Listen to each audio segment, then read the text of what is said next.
ஓம் பாப்தாய பிரதிபோதிதாம் பகவதா நாராயணேன ஸ்வயம் யாசேன கிரதிதாம் புராண முனினா மத்யே மகாபாரதம்.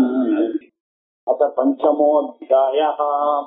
அர்ஜுன உவாச சந்நியாசம் கர்மணாம் கிருஷ்ண புனர்யோகம் ச சம்சசி யச்ரேயேதயோரேகம் தன்மே குருஹி சுநிஷ்டிதம்.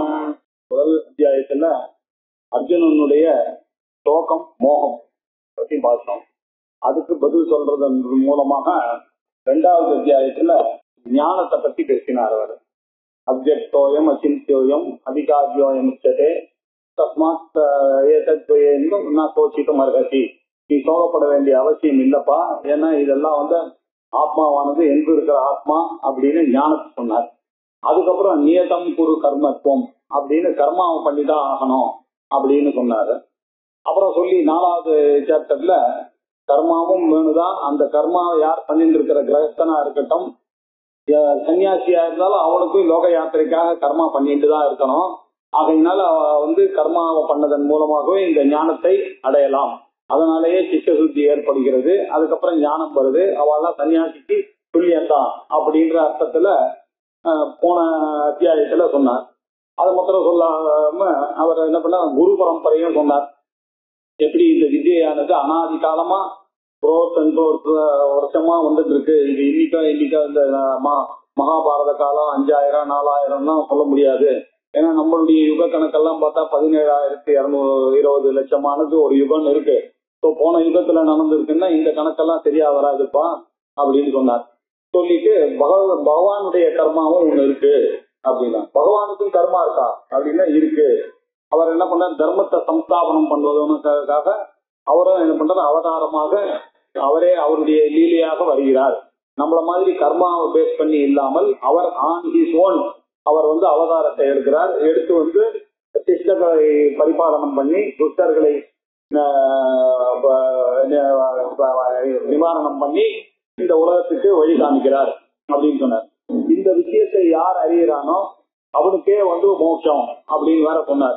புனர்ஜென்ம நவித்தியத்தை அப்படின்னு சொன்னார். திருப்பி அவளுக்கு இன்னொரு ஜென்மா கிடையாது. இந்த பகவத்தினுடைய சரித்திரத்தினுடைய ரகசியத்தை தெரிஞ்சிருந்தாலே அவளுக்கு முக்தி அப்படின்னு அதை ஸ்லாகிச்சு பேசி அதுக்கப்புறம் 12 விதமான யஜ்யங்களை எல்லாம் சொன்னார். திரவிய யஜ்யங்கள் இருக்கு, ஆத்ம சம்யம யஜ்யம் இருக்கு, பிராணாயாம யஜ்யம் இருக்கு. இப்படி எல்லாம் 12 விதமான யஜ்யங்கள். இதெல்லாம் சாதனைகள். இதெல்லாம் யாருக்கு இருக்கோ அவெல்லாம் ஞான யோகத்துக்கு அதிகாரியாக ஆகிறார்கள்.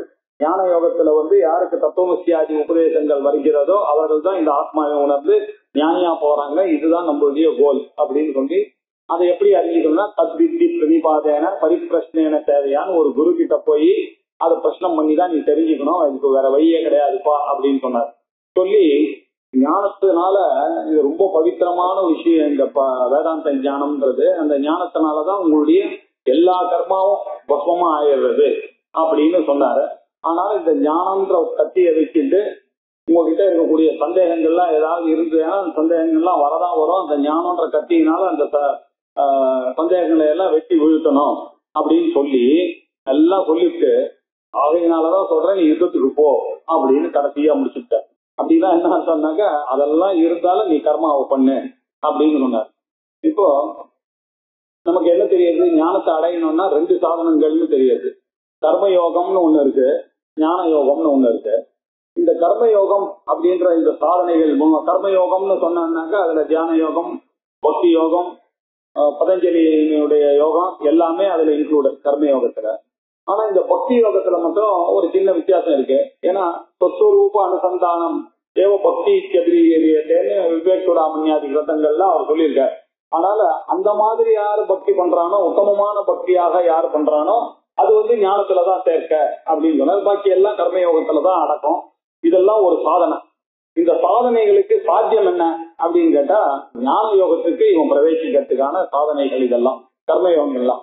இந்த ஞான யோகத்துல இருக்கக்கூடியவனுக்கு சாதனை என்ன அப்படின்னா மோட்சம். அது சாதனையா இருந்ததுன்னா அப்ப சாத்தியம் என்ன அப்படின்னாக்க மோட்சம் தான் சாத்தியம்.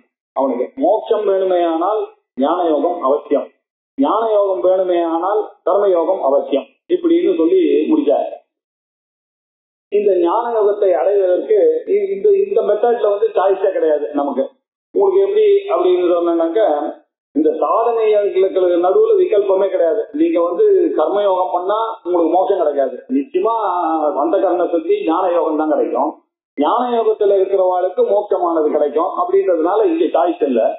ஆனா இதை அடையறதுக்கான நிஷ்டைகள், லைஃப் ஸ்டைல் இருக்கு, வழிமுறைகள், அதுல வந்து நமக்கு சாய்ஸ் இருக்கு. அது எப்படி அப்படின்னாக்க, முதல்ல கீதா ஆரம்பத்திலேயே சொல்லிட்டார், பிரவருத்தி மார்க்கம் நிவர்த்தி மார்க்கம்னு 2 இருக்கு.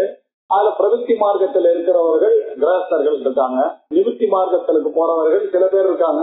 சுகி என்ன சொல்றது அப்படின்னாக்க, எல்லாருமே பிரம்மச்சரிய ஆசிரமத்திலிருந்து நேர அவன் எல்லாருமே கிரகஸ்தாசிரமத்துக்கு தான் வந்து ஆகணும். கிரகஸ்தாசிரமத்திலிருந்து வானப்பிரஸ்த ஆசிரமத்துக்கு போனோம். வணி பூத்வா அதுக்கப்புறம் என்ன பண்ண சன்னியாசம் பண்ணி தான் ஆகணும். அது ஒரு வழி இருக்கு. இன்னொரு வழி இருக்கு, பிரம்மச்சரியாதேவ பிரபரஜேத் அப்படியும் இருக்கு. நைஷ்டிகமாக இருந்து கொண்டு பிரம்மச்சாரியிலிருந்து இந்த இவ்வளவு பெரிய ரூட் வாண்டான்னு சொல்றவர்கள் அவர்கள் வந்து நேர மோட்சத்தை அடையலாம். ஆனா எப்படி இருந்தாலும் சன்னியாசத்தினால மோட்சம்ன்றதுல வந்து சந்தேகமே இல்லை அப்படின்றது சொன்னார். இதுல சாய்ஸ் இருக்கு நமக்கு, இப்படி இருந்துட்டு போலாமான்னு. இதுல எப்படி பகவான் கனெக்ட் பண்ணி வச்சாருன்னா, இந்த பிரம்மச்சாரி ஆசிரமம்ன்றது வந்து ஒரு ப்ரிப்பரேஷனா வச்சார். எதுக்கு அப்படின்னா, பிரம்மச்சாரி ஆசிரமம் முடிஞ்ச உடனே அவன் குருகுலத்துல இருந்து வீட்டுக்கு வரலாம். வீட்டுக்கு வந்துட்டு அங்கேயே கல்யாணத்தை பண்ணிட்டு காசி யாத்திரையில போகும்போது மாமனார் கூப்பிடுற, நீ போகாத, நீ படிக்கிறதுக்கு போகாத, நீ வா கிரகஸ்தாசிரமத்திலேயே இருந்துட்டு நீ என்னெல்லாம் நினைக்கிறியோ அதெல்லாம் இங்கேயும் பண்ணலாம் அப்படின்னு அவன் கேட்கற மாதிரியும், அவர் அன்னைக்கு ஸ்நாத கர்மா பண்ணிட்டு அதாவது நம்ம யூனிவர்சிட்டி எல்லாம் கான்வெகேஷன் சொல்ற மாதிரி அன்னைக்கு கான்வெகேஷன் தான் அந்த ஸ்நாத கர்மா. தாத்தால விரதங்கள்லாம் எடுத்துக்கிறான். அது முடிஞ்ச உடனே அவன் டிசைட் பண்றான். அதனாலதான் வாசல் வரைக்கும் போறான். அவனை மாமனார் கூப்பிடுறாரு, வந்துடுறான்.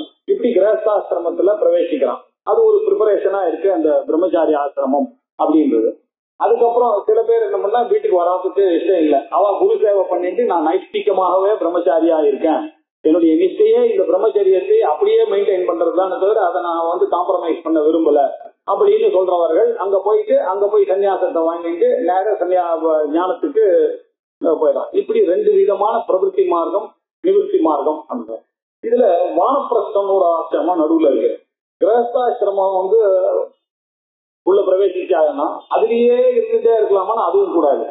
ஒரு சர்டன் ஸ்டேஜ் வரைக்கும் தான் இவன் கிரகஸ்தாசிரமத்துல இருந்துட்டு ஊரை பத்தி எல்லாம் கவலைப்பட்டுட்டு எல்லாருக்கும் சாப்பாடு போட்டுட்டு, இந்த பிரம்மச்சாரி ஆசிரமத்துல இருக்கிறவனுக்கும் வானப்பிரஸ்த ஆசிரமத்துல இருக்கவன் சன்னியாச ஆசிரமத்துல இவாளெல்லாம் கவனிக்கிறதுக்கு யாராவது ஒருத்தர் வேணும் இல்லையா, அவரும் இல்லைன்னாக்கா யார் இவாளெல்லாம் கவனிப்பான்ற அந்த ஒரு மெயின் ஒர்க்கை அந்த கிரகஸ்தாசிரமிக்கு கையில கொடுத்துட்டார்.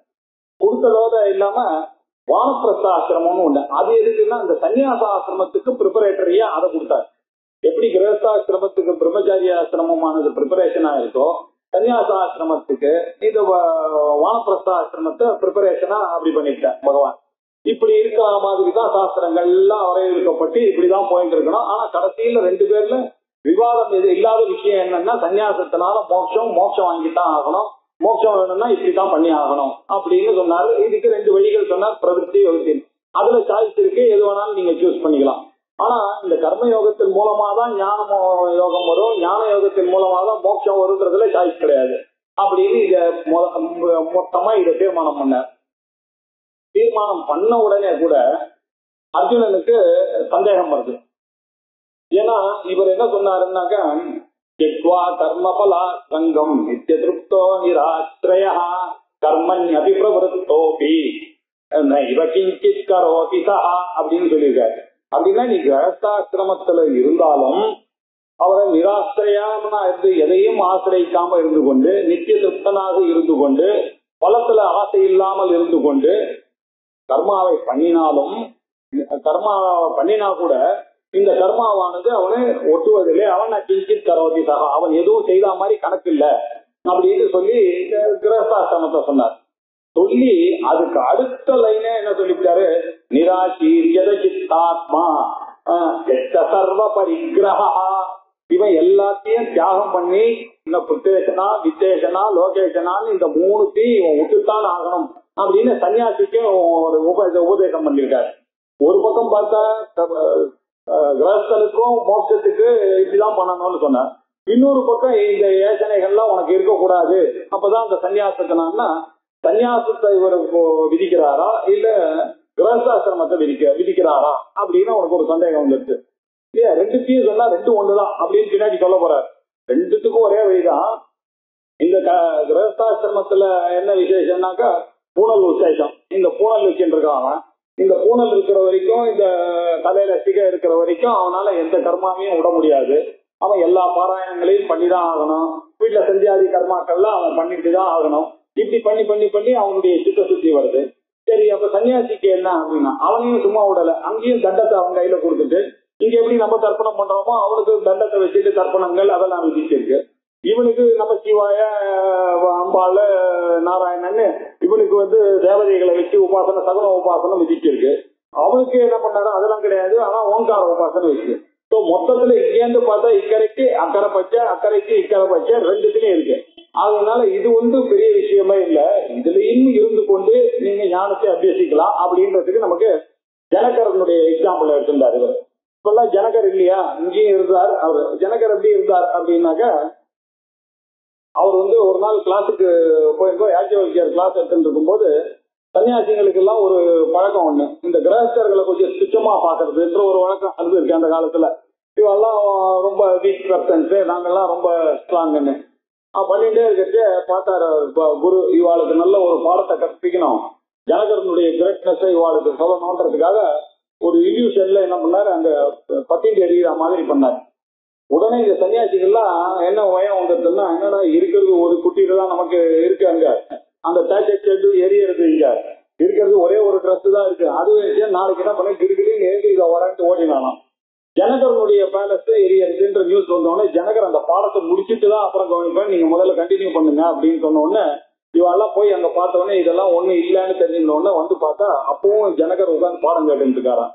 அப்போ அவளுக்கு புரிய வச்சான், இது ஆசிரமத்துல ஒண்ணு இல்ல, இந்த ஆசை விடுறதுன்றது ஏதோ ஒரு விதத்துல சன்னியாசியா இருந்தாலும் இருக்கு, இதுவா இருக்காங்க. இதுல இந்த ஆசையை விட்டவன் யாரோ அவனுக்கு தான், அதனால இது ஒண்ணு இல்ல அப்படின்னு அந்த கதையின் மூலமா நமக்கு தெரியுது. கிரகஸ்தாசிரமம் ஒன்றும் இல்ல. ரெண்டாவது பாத்தீங்கன்னா, எப்படி இந்த சன்னியாசிக்கு குரு பரம்பரையெல்லாம் இருக்கோ, அந்த குரு யார் சன்னியாசம் வாங்குறாரோ அவர் குரு, அவர் பரமகுரு, பரமேஸ்வரி குரு, பராத்பர குருன்னு அவா வச்சுட்டு இருக்கா மாதிரி தான் இங்க கிரகஸ்தர்களுக்குள்ளேயும் பாத்தீங்கன்னா ஒரு குரு இருக்கார், அவருக்கு ஒரு குரு இருக்கார், அவருக்கு ஒரு குரு இருக்கார், படிச்சுட்டு இருக்காரு. கிரகஸ்தாசிரமத்துல இருக்கவங்களும் இப்படிதான் படிச்சுட்டு இருக்காரு.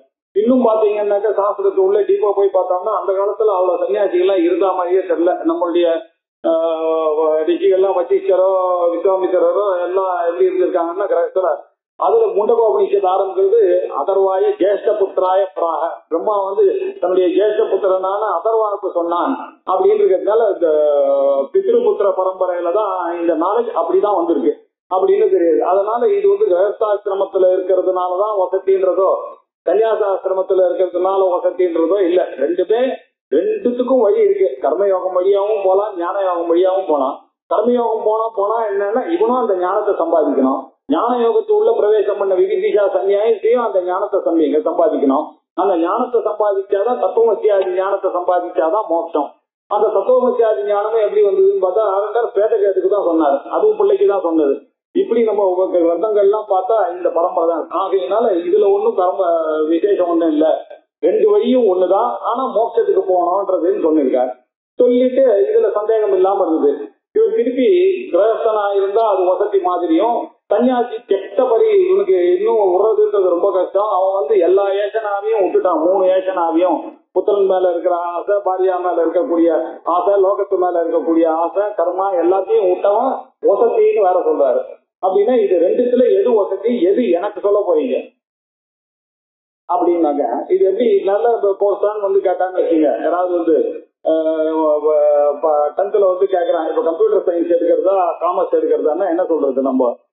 இது வசதி இல்லைன்னு சொல்ல, யாருக்கு மேத்ஸ்ல ஒரு இன்ட்ரெஸ்ட் இருக்கோ அவனுக்கு இந்த மார்க்கத்துல இன்ட்ரெஸ்ட், யாருக்கு மெடிசின்ல இன்ட்ரெஸ்ட் இருக்கோ அவன் பயாலஜி எடுத்துக்க போறான், யாருக்கு சார்ட் அக்கௌண்டன்சில இன்ட்ரெஸ்ட் இருக்கோ அவனுக்கு காமர்ஸ் எழுதிக்க போறான்.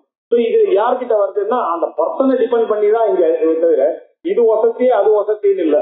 அதனால இங்கேயும் எப்படின்னா யாருக்கு இந்த உலகத்துல இஷ்டம் இல்லாம இவாளோட எல்லாம் உட்கார்ந்து இந்த ரெஸ்பான்சிபிலிட்டி எல்லாம் எடுத்துக்க முடியாது, எப்ப பார்த்தாலும் ஒய்ஃபுடைய ரிலேட்டிவ் கல்யாணத்துக்கு போறதுக்காக நான் பிறந்தேன் என்ன அப்படின்னு நினைக்கிறவனுக்கு இப்படி இங்க இவனுக்கு நிறைய ரெஸ்பான்சிபிலிட்டிஸ் இவனுக்கு இருக்கு, இவனுக்கு நிறைய கஷ்டங்கள் இருக்கு.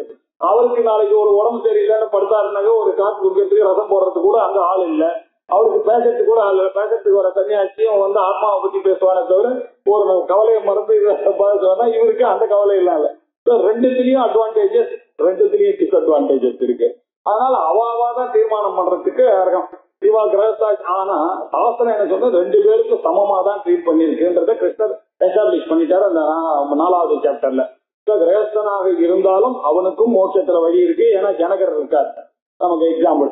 சன்னியாசிகளுக்கு கேட்க வேணா, அவளுக்கு இருக்கிறதே மோட்சம் ஒண்ணுதான், சொல்ல வேண்டிய அவசியமே இல்லை அப்படின்னு சொன்னதுனால இவருக்கு இதையும் சொல்றார் அதையும் சொல்றார், எனக்கு எது சொல்றார் அப்படின்ற சந்தேகம் வந்த உடனே இவன் அர்ஜுனன் கேட்கறான்.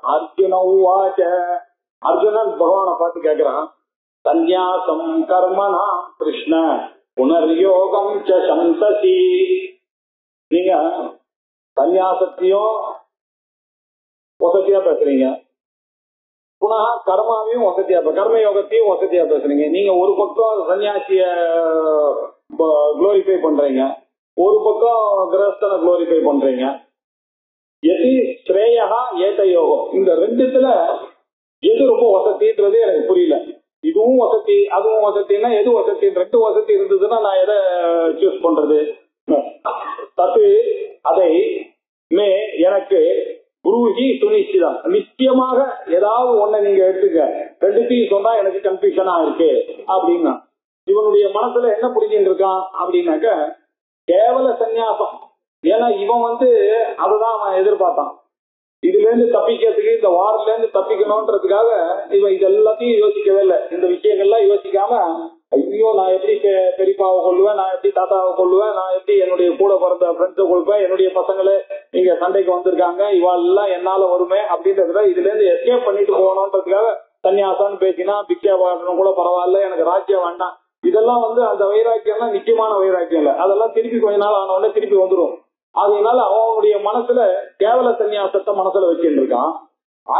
பகவான் பேசினதெல்லாம் என்னன்னா ஞான சகிதமான சன்னியாசி, ஞான சகிதமான கிரகஸ்தன். இவா இந்த வேதாந்தத்தினுடைய மதிப்பை தெரிந்தவர்களை வைத்து கொண்டுதான் பேசினார். அதனால இவருக்கு அந்த சந்தேகம் வந்துச்சு. சந்தேகம் வந்ததுனால எஸ்ரேயா ஏத யோகம், இந்த 2ல எது ஸ்ரேயஸ் ஏகம் தன்மை, அதெல்லாம் ஒண்ணுதான் நீங்க எனக்கு விதிக்கணும். நீங்க 2த்தையும் விதிச்சா இந்த ஞான யோகத்தை அடைவதற்கு இந்த மெத்தட்ல வந்து சாய்ஸே கிடையாது நமக்கு.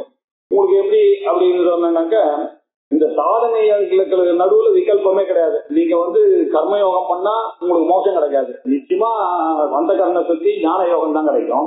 ஞான யோகத்துல இருக்கிறவாளுக்கு மோட்சமானது கிடைக்கும். அப்படின்றதுனால இங்க சாய்ஸ் இல்லை. ஆனா இதை அடையறதுக்கான நிஷ்டைகள், லைஃப் ஸ்டைல் இருக்கு, வழிமுறைகள், அதுல வந்து நமக்கு சாய்ஸ் இருக்கு. அது எப்படி அப்படின்னாக்க முதல்ல கீதா ஆரம்பத்திலேயே சொல்லிட்டார், பிரவருத்தி மார்க்கம் நிவர்த்தி மார்க்கம்னு 2 இருக்கு. அதுல பிரவருத்தி மார்க்கத்துல இருக்கிறவர்கள் கிரகஸ்தர்கள் இருக்காங்க, நிவர்த்தி மார்க்கத்திற்கு போறவர்கள் சில பேர் இருக்காங்க. சுகி என்ன சொல்றது அப்படின்னாக்க, எல்லாருமே பிரம்மச்சரிய ஆசிரமத்திலிருந்து நேர அவன் எல்லாருமே கிரகஸ்தாசிரமத்துக்கு தான் வந்து ஆகணும். கிரகஸ்தாசிரமத்திலிருந்து வானப்பிரஸ்த ஆசிரமத்துக்கு போனோம். வனி பூத்வா அதுக்கப்புறம் என்ன பண்ண சன்னியாசம் பண்ணி தான் ஆகணும். அது ஒரு வழி இருக்கு. இன்னொரு வழி இருக்கு, பிரம்மச்சரியாதேவ பிரபரஜேத் அப்படியும் இருக்கு. நைஷ்டிகமாக இருந்து கொண்டு பிரம்மச்சரியத்துல இந்த இவ்வளவு பெரிய ரூட் வாண்டான்னு சொல்றவர்கள் அவர்கள் வந்து நேர மோட்சத்தை அடையலாம். ஆனா எப்படி இருந்தாலும் சன்னியாசத்தினால மோட்சம்ன்றதுல வந்து சந்தேகமே இல்லை அப்படின்றது சொன்னார். இதுல சாய்ஸ் இருக்கு நமக்கு, இப்படி இருந்துட்டு போலாமான்னு. இதுல எப்படி பகவான் கனெக்ட் பண்ணி வச்சாருன்னா, இந்த பிரம்மச்சாரி ஆசிரமம்ன்றது வந்து ஒரு ப்ரிப்பரேஷனா வச்சார். எதுக்கு அப்படின்னா, பிரம்மச்சாரி ஆசிரமம் முடிஞ்ச உடனே அவன் குருகுலத்துல இருந்து வீட்டுக்கு வரலாம். வீட்டுக்கு வந்துட்டு அங்கேயே கல்யாணத்தை பண்ணிட்டு காசி யாத்திரையில போகும்போது மாமனார் கூப்பிடுறார், இவனை நீ போகாத, நீ படிக்கிறதுக்கு போகாத, நீ வா கிரகஸ்தாசிரமத்திலேயே இருந்துட்டு நீ என்னெல்லாம் நினைக்கிறியோ அதெல்லாம் இங்கேயும் பண்ணலாம் அப்படின்னு அவன் கேட்கற மாதிரியும், அவர் இன்னைக்கு ஸ்நாத கர்மா பண்ணிட்டு அதாவது நம்ம யூனிவர்சிட்டி எல்லாம் கான்வெகேஷன் சொல்ற மாதிரி அன்னைக்கு கான்வெகேஷன் தான் அந்த ஸ்நாத கர்மா. காத்தால விரதங்கள்லாம் எடுத்துக்கிறான். அது முடிஞ்ச உடனே அவன் டிசைட் பண்றான். அதனாலதான் வாசல் வரைக்கும் போறான். அவனை மாமனார் கூப்பிடுறாரு, வந்துடுறான். இப்படி கிரகஸ்தாசிரமத்துல பிரவேசிக்கிறான். அது ஒரு ப்ரிப்பரேஷனா இருக்கு அந்த பிரம்மச்சாரி ஆசிரமம் அப்படின்றது.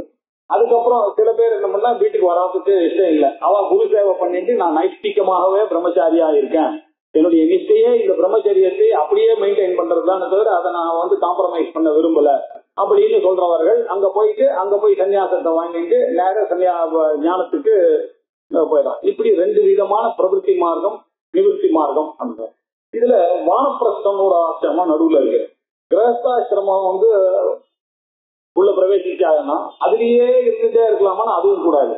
ஒரு சர்டன் ஸ்டேஜ் வரைக்கும் தான் இவன் கிரகஸ்தாசிரமத்துல இருந்துட்டு ஊரை பத்தி எல்லாம் கவலைப்பட்டுட்டு எல்லாருக்கும் சாப்பாடு போட்டுட்டு இந்த பிரம்மச்சாரி ஆசிரமத்துல இருக்கிறவனுக்கும் வானப்பிரஸ்த ஆசிரமத்துல இருக்கவன் சன்னியாச ஆசிரமத்துல இவாளெல்லாம் கவனிக்கிறதுக்கு யாராவது ஒருத்தர் வேணும் இல்லையா? அவரும் இல்லைன்னாக்கா யார் இவாளெல்லாம் கவனிப்பான்ற அந்த ஒரு மெயின் ஒர்க்கை அந்த கிரகஸ்தாசிரமிக்கு கையில கொடுத்துட்டார். கொடுத்ததோட இல்லாம வானப்பிரஸ்த ஆசிரமம்னு ஒண்ணு. அது எதுக்குன்னா இந்த சன்னியாச ஆசிரமத்துக்கு ப்ரிப்பரேட்டரியா அதை கொடுத்தாரு. எப்படி கிரகஸ்தாசிரமத்துக்கு பிரம்மச்சாரிய ஆசிரமமானது ப்ரிப்பரேஷனா இருக்கோ சன்னியாச ஆசிரமத்துக்கு இந்த வானப்பிரஸ்த ஆசிரமத்தை ப்ரிப்பரேஷனா அப்படி பண்ணிட்டார் பகவான்.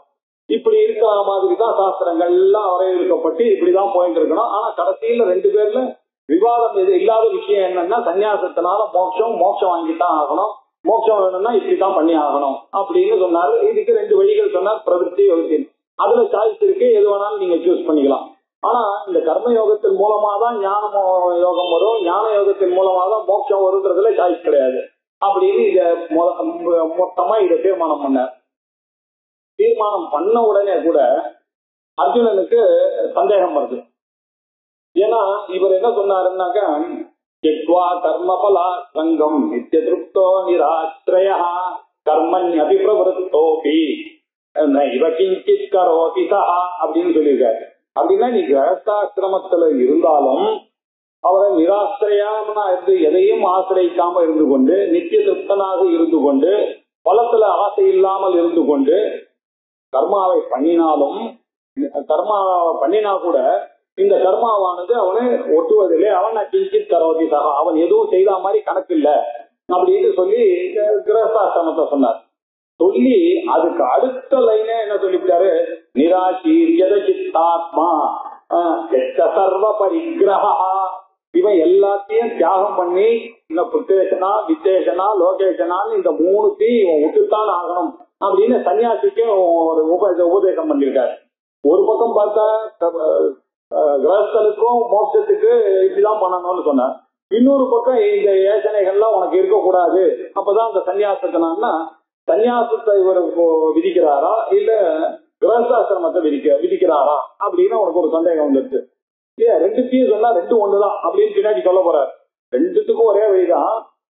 இந்த கிரகஸ்தாசிரமத்துல என்ன விசேஷம்னாக்கா பூனல் விசேஷம். இந்த பூனல் வச்சுருக்கான். இந்த பூனல் இருக்கிற வரைக்கும் இந்த தலையில சிகை இருக்கிற வரைக்கும் அவனால எந்த கர்மாவையும் விட முடியாது. அவன் எல்லா பாராயணங்களையும் பண்ணிதான் ஆகணும். வீட்டுல சந்தியாதி கர்மாக்கள்லாம் அவன் பண்ணிட்டு தான் ஆகணும். இப்படி பண்ணி பண்ணி பண்ணி அவனுடைய சித்த சுத்தி வருது. சரி, அப்ப சன்னியாசிக்கு என்ன அப்படின்னா அவனையும் சும்மா விடல, அங்கேயும் தண்டத்தை அவன் கையில கொடுத்துட்டு இங்க எப்படி நம்ம தர்ப்பணம் பண்றோமோ அவனுக்கு தண்டத்தை வச்சுட்டு தர்ப்பணங்கள் அதெல்லாம் விதிச்சிருக்கு. இவனுக்கு நம்ம சிவாய அம்பாள நாராயணன்னு இவனுக்கு தேவதைகளை வச்சு உபாசனை சகுன உபாசனை விதிச்சிருக்கு. அவனுக்கு என்ன பண்ணாரு அதெல்லாம் கிடையாது. ஆனா ஓங்கார உபாசனை இருக்கு. ஸோ மொத்தத்துல இங்கேருந்து பார்த்தா இக்கரைக்கு அக்கறை பச்சை, அக்கறைக்கு இக்கரை பச்சை ரெண்டுத்துலயும் இருக்கு. அதனால இது பெரிய விஷயமே இல்லை. இதுலயும் இருந்து கொண்டு நீங்க ஞானத்தை அபியசிக்கலாம் அப்படின்றதுக்கு நமக்கு ஜனகரனுடைய எக்ஸாம்பிள் எடுத்திருந்தாரு. இப்பெல்லாம் ஜனகர் இல்லையா, இங்கேயும் இருந்தார். அவர் ஜனகர் எப்படி இருந்தார் அப்படின்னாக்கா அவர் ஒரு நாள் கிளாஸுக்கு போயிருந்தோம். யாஜ்ஞவல்கியர் கிளாஸ் எடுத்துட்டு இருக்கும்போது சன்னியாசிகளுக்கு எல்லாம் ஒரு பழக்கம் ஒண்ணு, இந்த கிரகஸ்தர்களை கொஞ்சம் துச்சமா பாக்குறதுன்ற ஒரு வழக்கம் அது இருக்கு அந்த காலத்துல. இவெல்லாம் ரொம்ப வீக் பர்சன்ஸ், நாங்கெல்லாம் ரொம்ப ஸ்ட்ராங்குன்னு பண்ணிட்டே இருக்கிறது பார்த்தாரு குரு. இவாளுக்கு நல்ல ஒரு பாடத்தை கற்பிக்கணும், ஜனகரனுடைய கிரேட்னஸ் இவாளுக்கு சொல்லணும்ன்றதுக்காக ஒரு இல்யூஷன்ல என்ன பண்ணாரு, அங்க பத்திட்டு எறிகிற மாதிரி பண்ணாரு. உடனே இந்த சன்னியாசிகள்லாம் என்ன வயம் வந்துருக்குன்னா, என்னடா இருக்கிறது ஒரு குட்டியில தான் நமக்கு இருக்கு, அங்க அந்த தேச்செட்டு எரியறது இங்க இருக்கிறது ஒரே ஒரு ட்ரெஸ் தான் இருக்கு, அதுவே நாளைக்கு என்ன பண்ண கிடுகிடுன்னு எழுதி இதை வரன்ட்டு ஓடினாலும் ஜனகரனுடைய பேலஸ் எரியறதுன்ற நியூஸ் வந்தோடனே ஜனகர் அந்த பாடத்தை முடிச்சுட்டு தான் அப்புறம் கவனிப்பேன், நீங்க முதல்ல கண்டினியூ பண்ணுங்க அப்படின்னு சொன்ன உடனே இவெல்லாம் போய் அங்க பார்த்த உடனே இதெல்லாம் ஒண்ணு இல்லைன்னு தெரிஞ்சுக்கணும்னு பார்த்தா அப்பவும் ஜனகர் உட்காந்து பாடம் கேட்டு இருக்காராம். அப்போ அவளுக்கு புரிய வச்சான், இது ஆசிரமத்துல ஒண்ணும் இல்ல, இந்த ஆசை விடுறதுன்றது ஏதோ ஒரு விதத்துல சன்னியாசியா இருந்தாலும் இருக்கு, இதுவா இருக்காங்க. இதுல இந்த ஆசையை விட்டவன் யாரோ அவனுக்குதான், அதனால இது ஒண்ணும் இல்லை அப்படின்னு அந்த கதையின் மூலமா நமக்கு தெரியுது. கிரகஸ்தாசிரமி ஒன்றும் இல்ல.